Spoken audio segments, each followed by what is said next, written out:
Hello, YouTube, and welcome to Everything Business. This is the first of many videos to come. On this channel, we'll discuss current business news, personal finance, insurance, crypto, the stock market, real estate, entrepreneurship, and many, many more topics related to business, the economy, and people's lives and livelihood.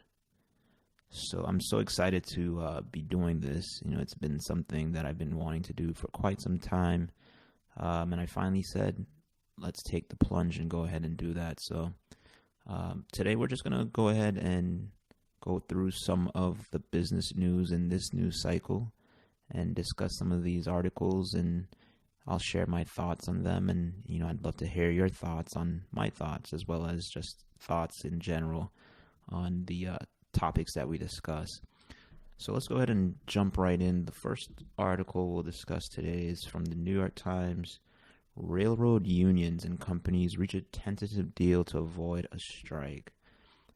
Now, apparently, freight rail companies and unions representing tens of thousands of workers reached a tentative agreement to avoid what would have become an economically damaging strike, really for businesses and consumers, and a win for President Biden is what this article says.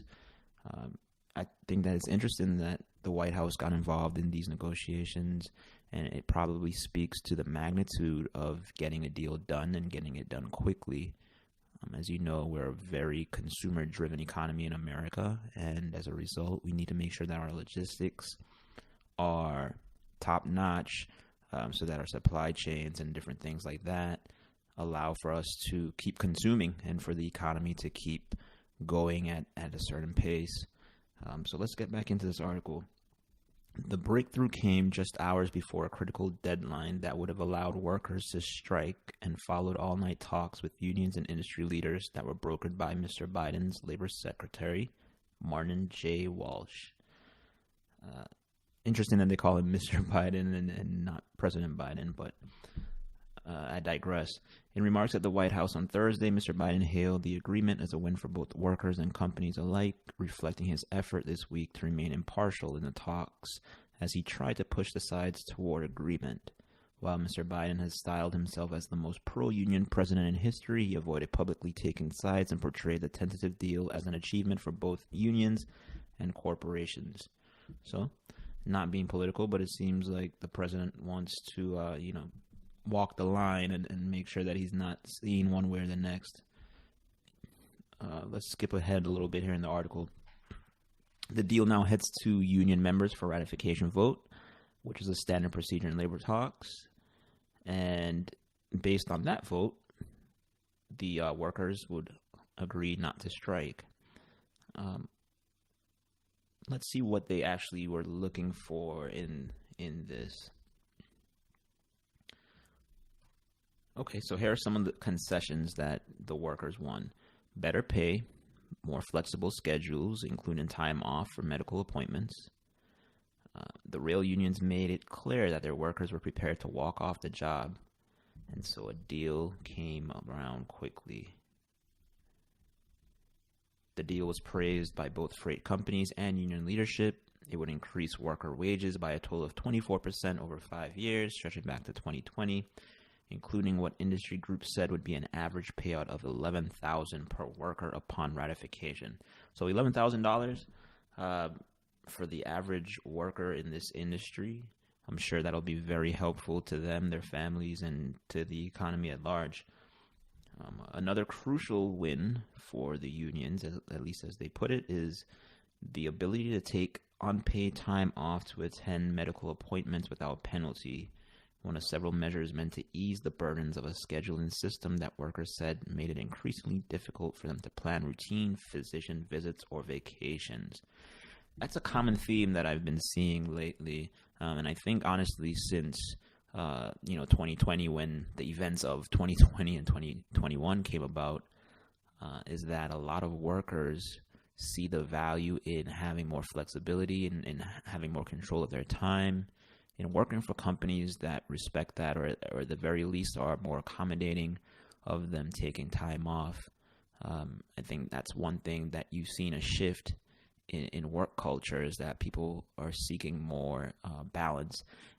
And to some degree, especially in a situation like this, if you need to take time off for a medical situation, you would think that the employer would be more lenient in those situations. And understandingly, they do have obligations from the employer standpoint to have staff to be able to make sure that their operation can work fluidly, or at least to a degree where they don't really have to put more work on individual workers. But the worker is definitely looking for more of these types of agreements with their employer to be allowed to take time off to attend a medical appointment, or even just to attend a family function, or just have more time, more flexibility in their schedule. Back into the article, workers also won an additional day off and a guarantee that their health insurance premiums would not rise after the contract expires, and union leaders and management negotiate a new one. So obviously, health insurance is always a hot button item in any negotiations between employee and employer. As things continue to rise via inflation and just the cost of things going up, health insurance is one of the bigger elements when you talk about someone's budget, and one of the benefits that comes with usually working for certain companies. So for them to maintain that, I'm sure they're very happy about that. Jumping back in, averting a strike was a victory for Mr. Biden, who was facing the prospect of far-flung shipping disruptions and a new wave of potential price spikes in the run-up to midterm elections in November. So yes, not being political, but it is political.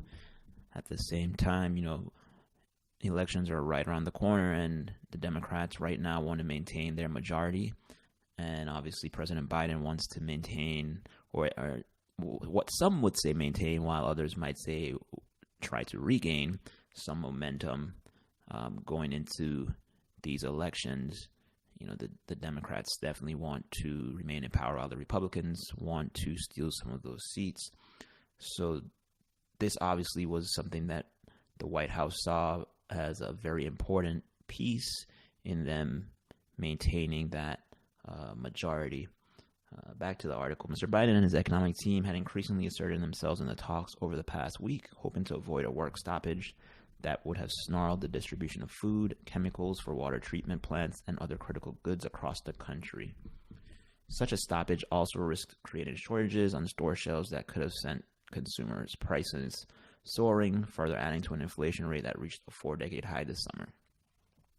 That is something that we absolutely want to avoid, obviously.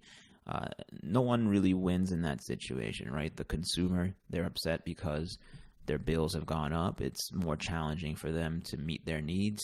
Something's got to give usually in those situations, so they either have to incur more debt, which puts them into the hole, or they have to cut back on their spending, or a combination of both many times. And with that, obviously that has a domino effect on the economy at large when a significant portion of the population has to make changes in their budget, and that coming as a result of logistics issues. It's definitely something that it's a good thing. Let me say that they were able to come to an agreement. Now, I can't really speak on the terms of the agreement and whether long term, if it'll be beneficial for one party over the next, but just the idea that they've been able to reach this agreement, I think, is very impactful on the economy at large. Everyone across the country and in many aspects, across the world with our global economy, many countries are reliant on the United States to be able to import their products so that their economies can thrive as well. So let's skip ahead and kind of get to the end of this. The Presidents Jeremy Ferguson of the Transportation Division and Dennis Pierce of the Engineers and Trainmen also said the deal will freeze workers' monthly health care contributions, when it expires, ensuring those costs will not increase during the next round of contract negotiations. So back to the health insurance piece. Mr. Biden said the agreement would help workers access medical care and help companies attract and retain workers. Unions and management can work together for the benefit of everyone, Mr. Biden said. Moving along.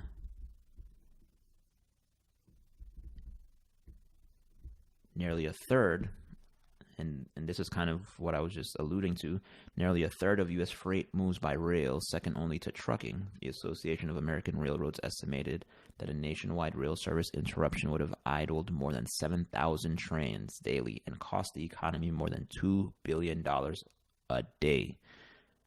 Let me reread that. 7,000 trains daily would have been idled and cost the economy more than $2 billion a day. Now, I know we're, in an era of printing money and $2 billion. What's $2 billion when you have trillions in debt? But $2 billion is still $2 billion, folks. So to have the economy lose $2 billion would have a significant impact on, like we said earlier, the entire country, not just whatever region these trains were traveling in, but the entire country. Retailers and other business groups welcome news of the deal with relief on Thursday, saying that if ratified, it would avoid potentially devastating shipment delays for the holiday season. And yes, that's another great point, because as we come into Q4, we know that this is usually historically one of the more busier times for retail as people gear up for the holidays and want to do more shopping, whether it be for Black Friday sales, whether it be for the holidays, Christmas, Hanukkah, Kwanzaa, whatever other holidays you may celebrate, and gift giving, and just coming to the end of the year, people are tend to spend a little bit more. So not having that influx of money in the economy, or that being pulled out through the loss of these train lines, would have been huge on Q4, and probably push us further into the recession that we're in right now. If you do subscribe to that, I'm assuming. Congressional leaders who were under increased pressure to step in to block a strike if the negotiations had not produced a deal by Friday also lauded the agreement. So Nancy Pelosi, she says, I congratulate both parties for coming to terms that will avoid a strike and take a positive step forward in terms of respecting workers' rights. Senator Chuck Schumer, the majority leader, said on the Senate floor, this episode is a reminder of an evergreen truth that people underappreciate even now. Workers are what makes the wheels of our economy turn, in this case, literally. So,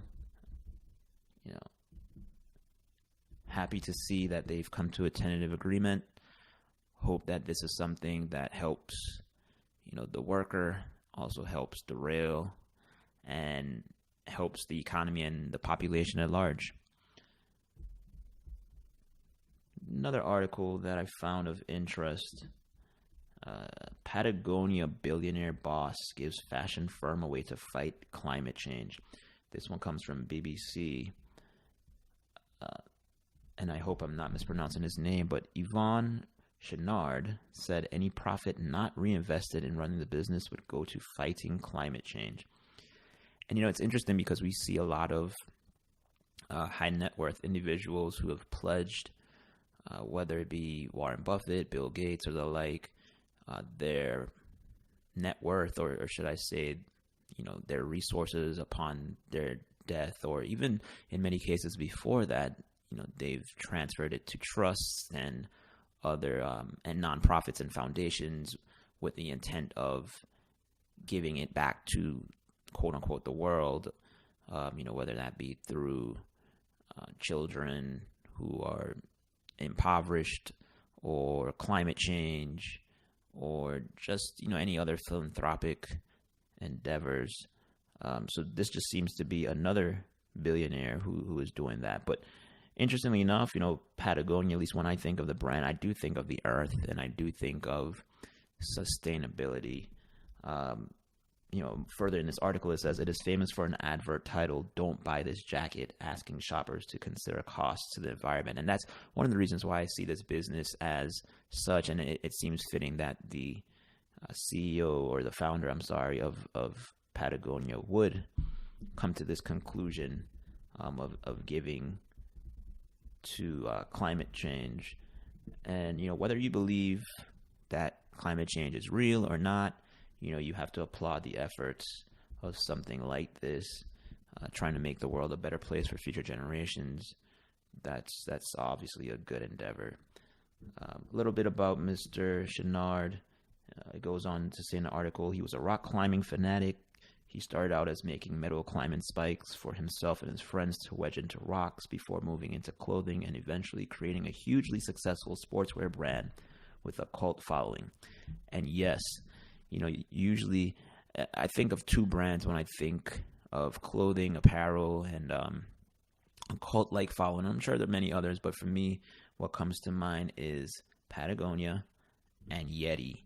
Those two, people strongly believe in those brands, and they'll buy basically anything that they come up with. And that's not to say that their products aren't worth being very enthused about, but it's just very interesting to see that they've been able to build that type of brand loyalty. And I think at large, businesses should take note from those companies and in their efforts and do more case studies on them and figure out how are they able to create such community within their brands, and to be able to stand out in a sea of others. So, even from like a small business perspective, maybe if you're starting out a clothing line or something of that nature, or anything in retail for that matter, these two companies would be good case studies to see what you can draw from their experience and what they've done. Because obviously success leaves clues. And, if you can get some of those nuggets from these companies, it might accelerate your growth. But back to the article. Founded in 1973, Patagonia sales were worth around $1.5 billion this year, while Mr. Chenard's net worth is thought to be $1.2 billion. He has always shied away from his wealthy status, telling the New York Times he was horrified to be seen as a billionaire. I think that's very interesting. Some people, they dream of being billionaires. They dream of being rich, wealthy. That's something that they aspire to. And then there are others who the money really doesn't move them. And that's not to say that they don't appreciate the money, but that's not their driving force. And I often find that interesting. Perspective is everything. One person can see the same thing as different from another person. And so, people say, money can't buy you happiness. You say that, but some people would say absolutely can. It buys me access to the things that make me happy. It buys me my time freedom. It buys me different things that are very helpful, while others, see it as the root of all evil. And, I just think money magnifies who you already are. If you were a person that wanted to, do certain things before you had money, the money would just help you to do those things, good or bad. So, but yes, back to the article. He claimed that profits to be donated to climate causes will amount to around $100 million a year, depending on the health of the company. He's quoted as saying, "Despite its immensity, the Earth's resources are not infinite, and it's clear we've exceeded its limits." So, very interesting, that Mr. Chenard is coming to this conclusion that he wants to give his revenue from his company back to the earth. And then just wrapping up the article, I think we spoke on this a little bit. People who have donated their wealth. Microsoft founder Bill Gates this year vowed to drop off the world's richest list as he made a $20 billion donation to his philanthropic fund. The tech boss, who is taught to be worth $118 billion, had pledged to give his wealth away to charity in 2010, but his net worth has more than doubled since then. Last year, the boss of the Hut Group, which owns a range of online beauty and nutrition brands, donated $100 million to a charitable foundation after becoming a billionaire when his firm was listed. Matthew Molden said of his newfound wealth that he couldn't even comprehend the numbers and was trying to make a difference. So those are two others, who've taken on similar type of endeavors in, giving back in philanthropy. So moving on to another article. This one is from the Daily Mail, and it's entitled, "Listen Up, Lori. McDonald's CEO warns Chicago Mayor Lightfoot that soaring crime in burger giant's home city is leaving its corporate staff too terrified to return to its headquarters."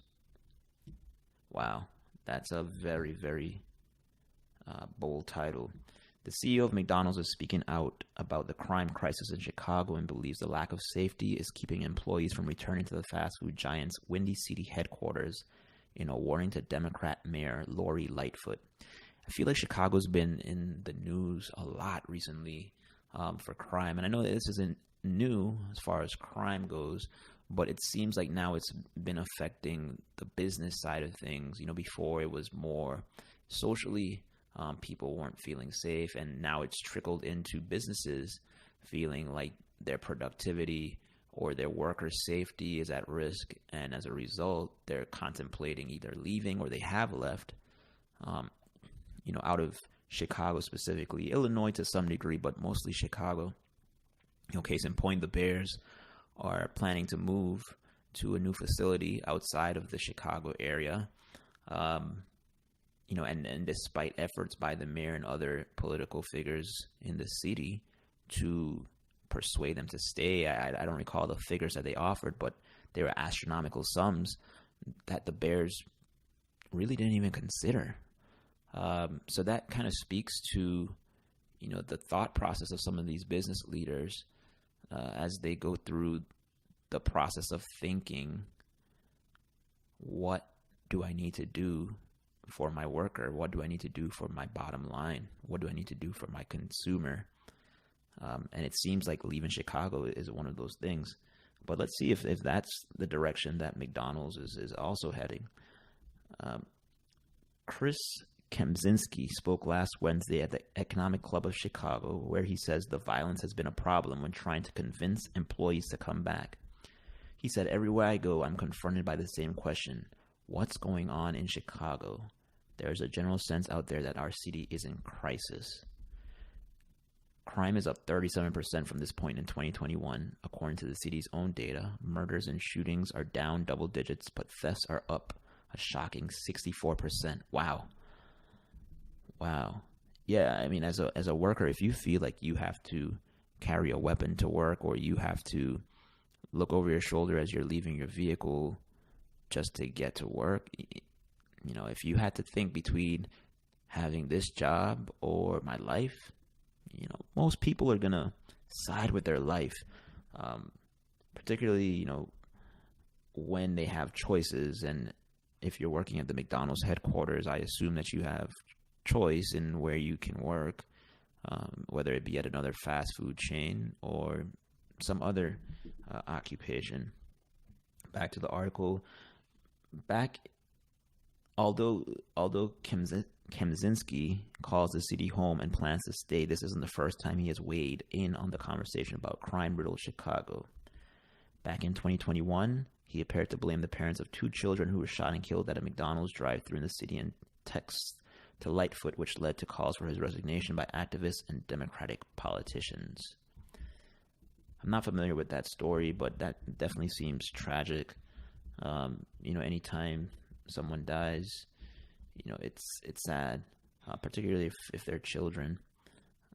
While Kemzinski is a registered Republican, his only major political donation in recent years was, I'm not really going to read that. That doesn't seem too relevant to our conversation. Kaczynski pledged to not only keep the Golden Arches headquartered in Chicago, but build a new innovation center. But he's still worried about how safe it is. He said, "We see every single day in our restaurants what's happening in society at large. It's not going to be something that McDonald's can solve on its own. We need to be able to do it with the public sector as well." The company claims that it has a $2 billion impact on Cook County, where Chicago is located alone. Apparently, there was no response by the mayor to Daily Mail's request for comment. But she has praised the plan to build the Innovation Center. Okay. So yeah, what are your thoughts about Chicago? What are your thoughts about crime in some of these cities and how that impacts business? Do you think McDonald's might actually leave? I mean, the article doesn't speak to that, but you have to think that eventually, if they haven't already thought about it, it's something they need to consider. Do they move to another Midwest city, Indianapolis? Do they move to somewhere like Minneapolis? These are cities that are trending upward. These are cities that are closely situated to Chicago, at least in the Midwest, and may have similar workforces, logistics, and different things like that to allow for business to operate smoothly. Or maybe they make the move south, like many businesses have, to a Florida, North Carolina, Texas, Tennessee, one of these business-friendly states who have kind of gotten a hold of, what businesses are looking for. So that's interesting, but I'd like to hear your comments on that or any of the topics or the articles that we've gone through so far. I'd love to hear what you think about that. Jumping into this article from Business Insider, Democrats want to bring back Biden's child tax credit soon, and a new report shows it was a huge success in fighting child poverty. So the poverty rate fell to 7.8% in 2021, the lowest level on record due to an extraordinary amount of federal assistance last year, according to a new report from the Census Bureau released on Tuesday. It stems in large part from the stimulus checks, enhanced unemployment benefits, and a monthly child allowance briefly established under President Joe Biden's stimulus law. Yeah, we've had a lot of interesting numbers these last few years. Unemployment shooting up. No one's fault there.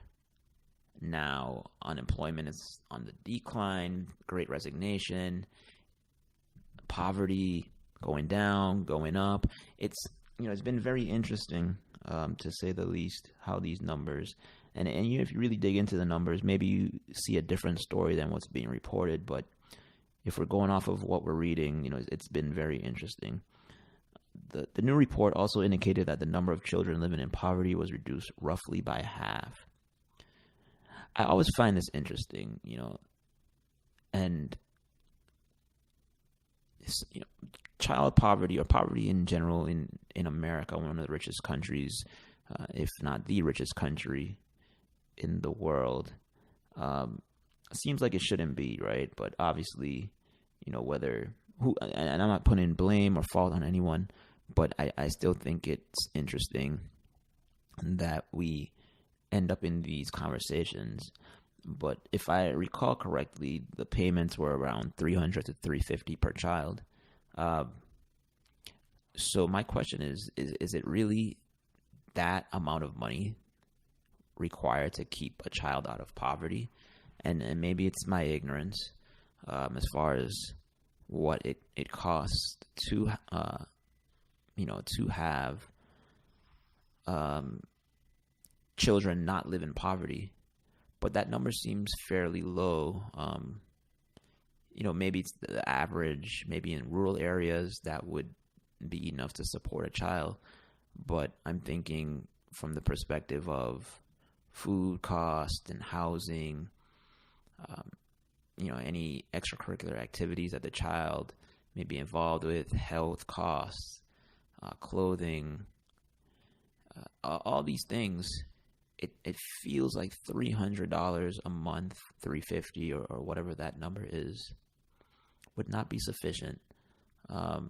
So I'm very interested in how these numbers came about and how they came to the conclusion that child poverty was reduced roughly by half. And if it is accurate, it's sad that in this country, in America, we have children living in poverty because $300 they didn't have. So, the data stemmed from Supplemental Poverty Measure, a metric that accounts for federal assistance like food stamps, the child tax credit, and wages. The official poverty rate, which doesn't factor in assistance like the SPM, came in higher at 11.6%. The SPM rate for children was 5.2% in 2021, after being nearly twice as high at 9.7% in 2020. In 2009, the SPM rate for people under 18 was 17%. Experts said the enhanced child tax credit was among the federal relief programs with the biggest impact. And yeah, anytime you're impacting children, not even economically, I think societal pressures are relieved in some sense, because if the child is healthy because he or she has a meal, that leaves a positive impact on their parents or caregiver. That gives them a better frame of mind, and when they're out there working or doing whatever they can to support themselves and their families, that lifts their spirits. And I think that's very important too. When you have depression and other issues in the country at large, many of those things can stem from circumstance and feeling helpless, and particularly feeling like your child is helpless or your child is not in the best position that they can be. So I do think, aside from the economics of this, having these children drawn out of poverty, it certainly will help the people that are around them to also be more positive and also have a bigger impact in the community and the state and the country at large. Back to the article. This is what policy success looks like. Chuck Marr, Vice President of Federal Tax Policy at the Center on Budget and Policy Priorities, told Insider. This was a historic achievement to reduce child poverty by a record amount, driven by the expansion of the child tax credit. So Marr said what drove this reduction in poverty was, for the first time, the child tax credit was fully available to low-income children, just like it's available to middle-class children. He added that given the expanded child tax credit has expired, the challenge now is for Congress to extend it. So let's talk about that. What some Democrats want to do is bring back the expanded child tax credit. And what would that look like? So here we go. The enhanced child tax credit provided up to $300 monthly checks per kid to parents for 6 months. But resistance from Republicans prevented Democrats from extending it as part of their ill-fated Build Back Better plan in 2021. No child allowance was included in the Democratic health, climate, and tax bill that passed last month. Now, the Democrats, some Democrat senators, Sherrod Brown of Ohio and Michael Bennet of Colorado, want to use an expiring piece of the 2017 Republican tax cuts to bring Republicans to the negotiating table for a deal by year's end. The White House supports them, Axios reported. And in a quote, we should not extend corporate tax breaks at the end of this year without also extending the expanded child tax credit. Bennett, Brown, Senator Cory Booker of New Jersey, and Representatives, Rosa DeLauro of Connecticut, Richie Torres of New York, and Susan Delbene of Washington said in a Tuesday statement. So those numbers come on the heels of a recent comprehensive analysis by research organization Child Trends, which found that child poverty has fallen 59% since 1993. It's a very interesting stat. I'm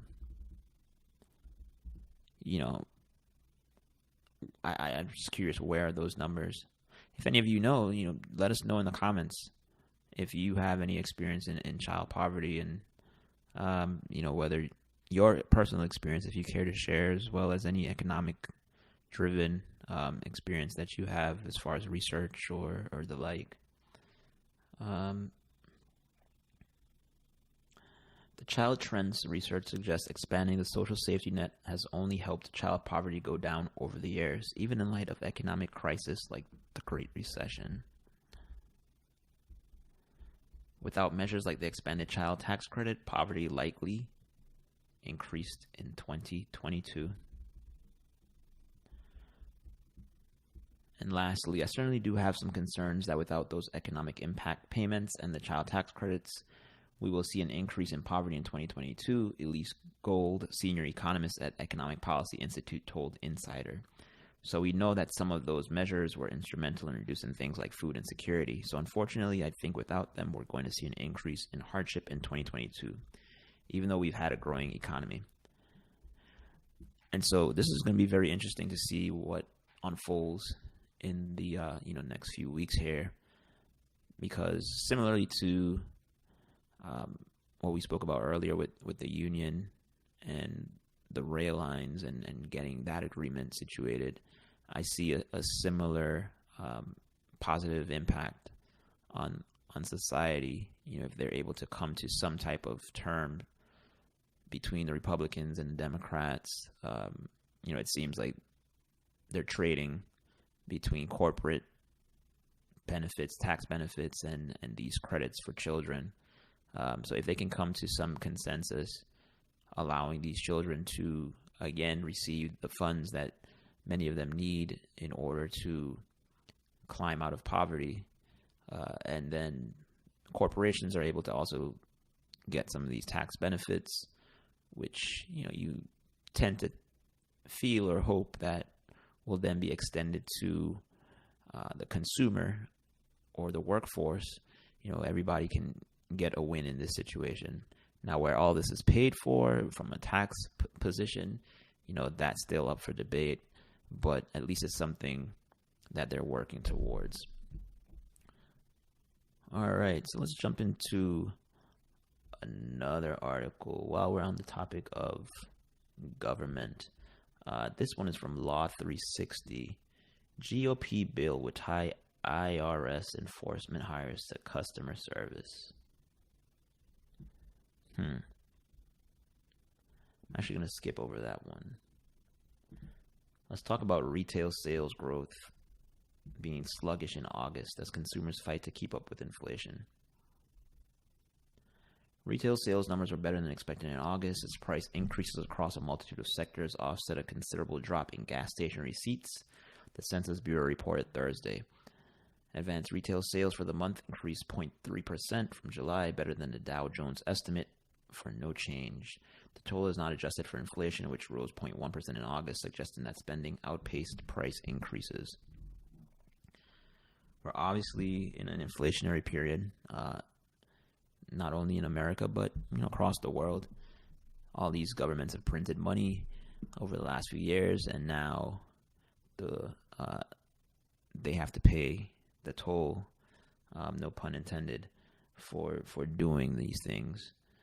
So now we're seeing every month over month, these inflation numbers continue to rise and sales continue to plummet. I mean, even though it seems like we met expectations or whatnot, a lot of times these numbers don't really tell the true story. So we have to take that with a grain of salt. But I'd love to hear your thoughts on inflation, how you're being impacted if you have a business, and what it's doing to you and your customer, your workers. How are you adjusting for this inflationary period? All right, let's talk about another article from BBC. Aldi becomes Britain's fourth largest supermarket. Now that's very interesting. Discounters are grabbing more market share as shoppers take steps to manage their budgets. Kantar said Aldi has overtaken Morrison's to become the fourth largest UK supermarket for the first time, according to data from research firm Kantar. Kantar said food price inflation hit a record 12.4% in August. Milk, butter, and dog food prices were rising especially quickly.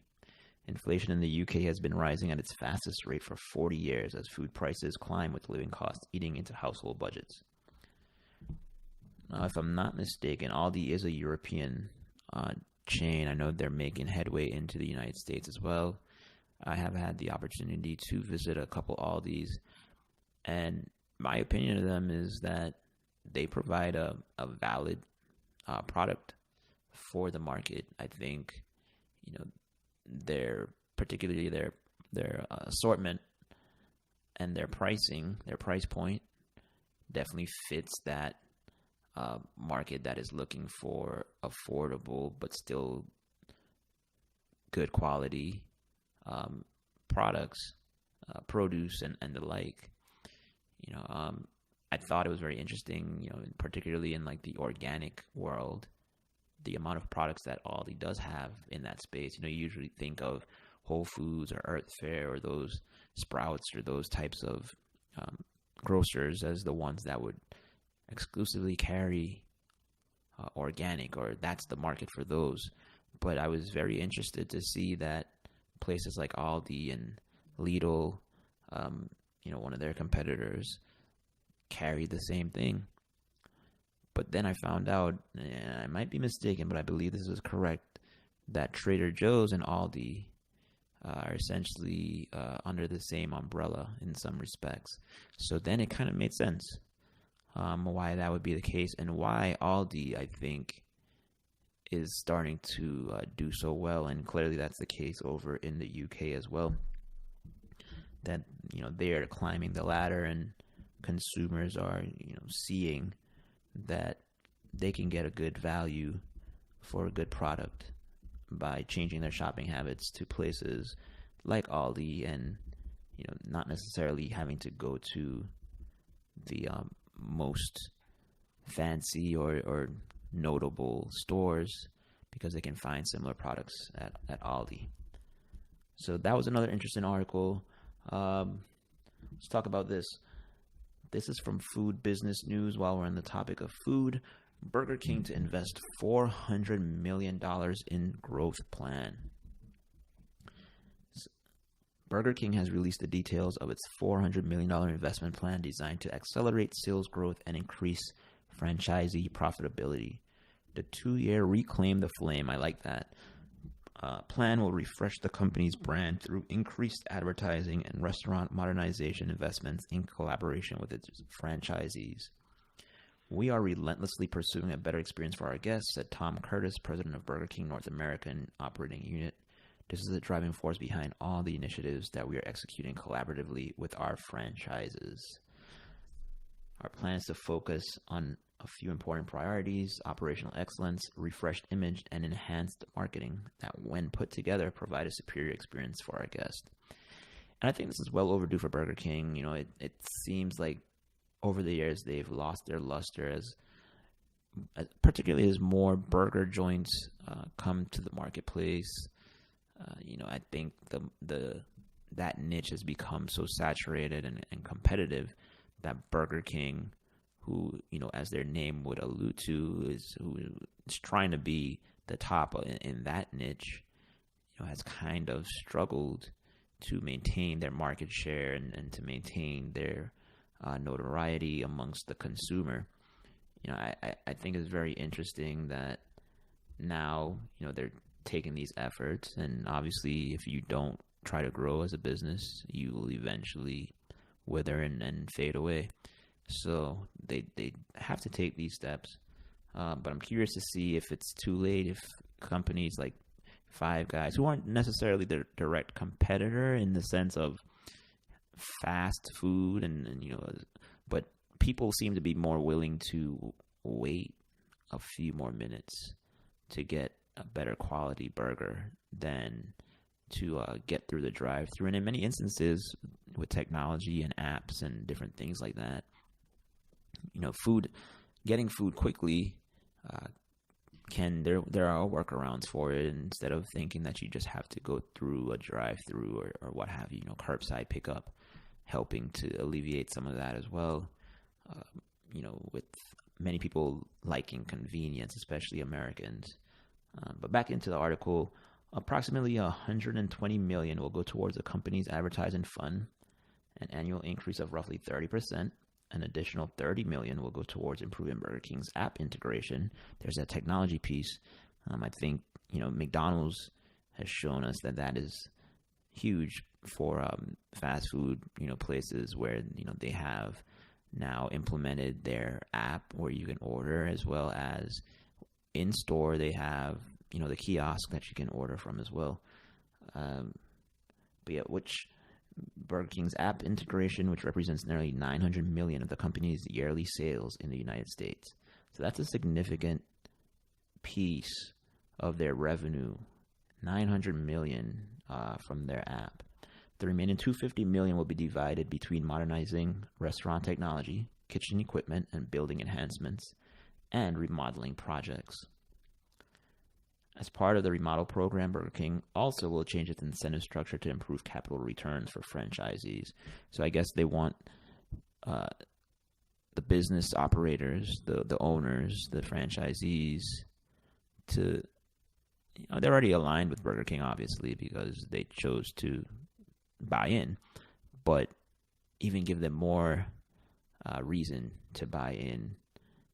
Many times some of these people may have, or some of these entities may have multiple chains, they may have multiple businesses, and so if one isn't doing so well, their focus might be shifted to the others. But I guess Burger King wants to try to make sure that they're putting them in the best position to succeed, and with that success, that they'll see more of those returns, which makes sense. Our $400 million investment into Burger King U.S. system represents a substantial deployment of capital toward important marketing and image investments aimed at accelerating our sales growth and modernizing our iconic brand across the U.S., said Matt Dunnigan, Chief Financial Officer at Restaurant Brands International. Mr. Dunnigan said these investments are expected to have an average annual impact of roughly 10 cents to 12 cents on earnings per share across 2023 and 2024. And as we know, with these big public companies, that is one of the most important pieces, is earnings per share. What is that going to translate to? All this investment is great, spending this money to improve the company is great, but where does that impact the bottom line? And so there we have that towards the end of this article, at least the projections that Burger King is showing. So let me know your thoughts. What do you think about Burger King's new initiatives? What is your favorite burger joint? Are you Five Guys? Are you Smash Burger? Are you the traditional Burger King, McDonald's, Wendy's? When it comes to fast food or fast casual, where do you stand? And from a business perspective, which company do you think has the best model and is poised for great success in the years to come? I'd love to hear your comments. Next article, here we have California State Attorney files lawsuit against Amazon. California's Attorney General filed a lawsuit against Amazon Wednesday, alleging that the retail giant is violating the state's antitrust and unfair business practices laws by illegally using its dominance to stomp out competition in the online retail market. And I think it's interesting. I don't think this is the first lawsuit against Amazon for similar things. The antitrust piece, because as we all know, Amazon is a platform, and within that platform, they also sell their own products. So when you have a situation where you're able to sell for others and you're able to see what is selling, and then you're also able to create your own product and compete potentially with the same sellers on your platform, there becomes that little rub where people might wonder, are you using the data that you're acquiring to create products to compete that are going to be superior to your competition simply because you know what sells and what doesn't? So I do see, some validity in, or at least in the concern of what could be the case with Amazon. I don't know if that's actually happening, but I think obviously that's why these lawsuits come about, is to uncover some of these things. In an 84-page civil complaint, the state's top law enforcement officials said Amazon is insulating itself from price competition by forcing third-party sellers and wholesale suppliers that sell and deliver new products to a buyer's home to refrain from offering lower prices elsewhere. These pricing agreements require the parties to agree they'll prevent Amazon's competitors such as Walmart, Target, eBay, and the parties' own websites from offering lower prices. So this is, what I just said is relevant in general, but it seems like this is a different suit in the sense that what they're saying is that Amazon is preventing some sellers from offering lower pricing elsewhere. So yeah, that becomes a little sticky. Hey, if you want to sell on our platform, we have to have essentially either the best pricing or whatever price you put on our platform. You can't have a different price or a lower price somewhere else. So yeah, that does come. That does lead to some questions, and I understand where this lawsuit stems from. Amazon makes consumers think they are getting the lowest price possible when in fact they cannot get the low prices that would prevail in a freely competitive market because Amazon has coerced and induced its third-party sellers and wholesale suppliers to enter into anti-competitive agreements on price, the complaint states. So, it seems like Amazon, along with other tech giants like Meta Platforms, formerly Facebook, has been increasingly subject to antitrust scrutiny. This also isn't the first state-level antitrust lawsuit that's been brought against Amazon, particularly when it comes to how the company manages pricing and its seller relationships. In March, the Superior Court of the District of Columbia dismissed a similar antitrust suit that D.C. Attorney General Karl Racines brought against Amazon. So, like I said, I do anticipate seeing more of these types of suits with Amazon, and for that matter, any other online platform that can dictate to the sellers what they can and can't do as far as pricing goes, as well as if they create their own products on that platform and sell to the consumer, that also will create some discontent amongst the sellers using the platform. So it's interesting to see what comes of this with Amazon. They're obviously a large and integral part of the economy of many people's everyday life, to be honest. Whether you use one of their delivery services to get your groceries, whether you use their products and you purchase those and use Prime for entertainment, Amazon's got their hand in many things, and they continue to expand. So I think, we'll continue to see the rise of Amazon, and as we continue to see them grow and expand, we'll see more of these issues pop their head up as consumers or sellers or what have you become upset with some of the practices that Amazon might be implementing. So let's keep an eye on this one and kind of see what happens. But what are your thoughts? What do you think about Amazon? Do you think they should be allowed to tell these sellers the price points that they can sell their products at, or more correctly, not allow them to sell at a lower price on other websites if they want to use the Amazon platform? I'd love to hear from you on that. Here's another article from The Spun. Nick Saban and wife Terry announce major business news. Nick Saban isn't just an all-time great football coach, but also a luxury hotel designer. The Alamite, a high-end hotel backed by Saban and his wife, is set to open its doors next week in downtown Tuscaloosa. And for those of you not familiar, Nick Saban is the head coach for the University of Alabama, a head football coach, and their location, you guessed it, is in Tuscaloosa.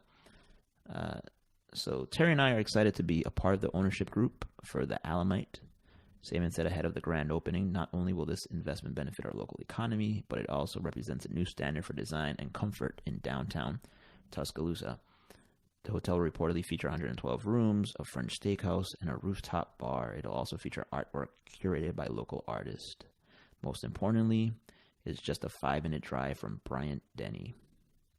That's where the Tide play. So that's interesting. I think from an entrepreneurial standpoint, from a business standpoint, a lot of these athletes and coaches, are getting out there in the business world and realizing that it's not just about sports, but how do you leverage the resources you've been able to acquire through sports and the cachet that you've been able to acquire, and use that to your advantage outside of the sports world and expand your business portfolio, your business acumen. This being a great example. Can you imagine Nick Saban or the fans of Nick Saban? That hotel will probably be filled all the time. 112 rooms during football season. Nick Saban could have a pop-up. Hey, Nick Saban's going to be in here next week. For the guests that are staying here, he's going to have a brief breakfast. Imagine what that looks like. That hotel, the prices for those rooms now shoot up. So I think things like this are good. I love to see business people, or people in general, jumping into business, exercising, their talent, their skills, leveraging those things that they've been able to acquire and to create, particularly in investing, real estate and the like, opportunity for themselves. Another thing that comes to mind, for example, Steph Curry was just recently announced that he is going to receive somewhere in the vicinity of $1 billion with a lifetime deal of Under Armour. Can you imagine that? That's rare air, honestly. I can only think of two other athletes to receive deals similar to that, notably LeBron James, and then the king of athletic wear, Michael Jordan. So these athletes, like I said earlier, are definitely finding avenues to create life-changing wealth for them and their families for generations to come. And I think it's a great thing to be able to see that. So, what are your thoughts on Nick Saban's hotel? Is that someplace that you would stay? Maybe you're a Tide fan, maybe you're not.